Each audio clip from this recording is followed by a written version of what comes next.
अरे बच्चों, आज हम देखेंगे एनसीईआरटी कक्षा 10 का 9वां लेसन, जिसका नाम है त्रिकोणमिति त्रिकोणमिति के कुछ अनुप्रयोग। इसमें प्रश्नावली 9.1 देखेंगे। प्रश्नावली 9.1 के 4 सवाल हमने समाप्त कर लिए। यदि आपने पिछले वीडियो में न देखा हो तो इसे जाकर अवश्य देखें। और 5वां जो सवाल है, इसमें लिखा हुआ है कि भूमि से 60 मीटर की ऊंचाई पर एक पतंग उड़ रही है। पतंग में लगी डोरी को अस्थायी रूप से भूमि के एक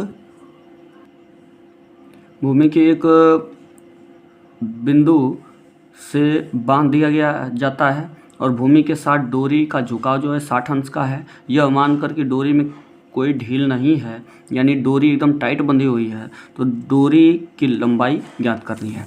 तो कहने का मतलब कि सबसे पहला बात यह है कि एक पतंग उड़ रही है, मान लीजिए यहाँ से आपको डोरी जो है इसे हम यहाँ पे बांधा गया है, तो इसे ए पॉइंट मान लेते हैं, इसे सी। और ये डोरी पूरी तनी हुई है। इसमें जो ये बिंदु है यहाँ पे इसको मिलाते हैं, यहाँ पर ये बी हो जाएगा। यहाँ से जो पतंग का जो कोण है वह 60 अंश, और ये जो ऊंचाई है यानी कि ज़मीन से ऊंचाई जो है वह 60 मीटर है। इतनी ऊंचाई पे पतंग उड़ रही है ये ज़मीन से, तो 60 मीटर। यानी लंब आपको पता है, क्योंकि कोण के सामने की भुजा लंब, तो लंब आपको पता है।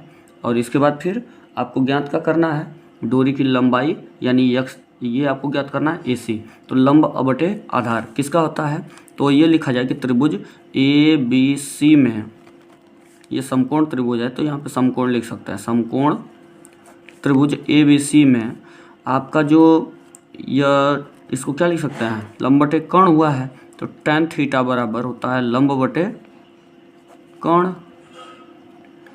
तो tan थीटा का मतलब, tan थीटा का मान कितना, 60 अंश, और बराबर लंब कितना है आपका AB, और बटे कर्ण कितना है AC। तो अब tan 60 का मान कर्णी में 3/2 होता है, और बराबर ये AB का मान 60 और AC का मान ये आपको निकालना है। क्रॉस मल्टीप्लिकेशन कर दीजिए। तो करेंगे क्रॉस मल्टीप्लिकेशन, तो AC इंटू √3, इसका मल्टीप्लाई √3 में हो जाएगा, और इक्वल टू 60 का मल्टीप्लाई 2 में हो जाएगा। तो 60 का मल्टीप्लाई जब 2 में करेंगे तो 120 हो जाएगा आपका, 120। और जब AC बराबर लिखेंगे तो 120 बटे √3 हो जाएगा। तो अब हर का परिमेयकरण कर दिया जाए, तो हर का परिमेयकरण करने पर क्या होता है कि AC बराबर आपका 120 बटे √3 इंटू √3/√3।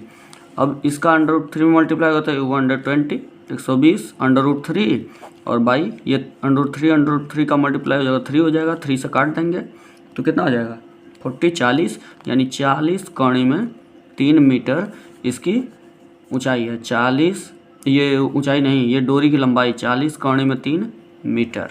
तो ये आपका आंसर हुआ, यही डोरी की लंबाई है।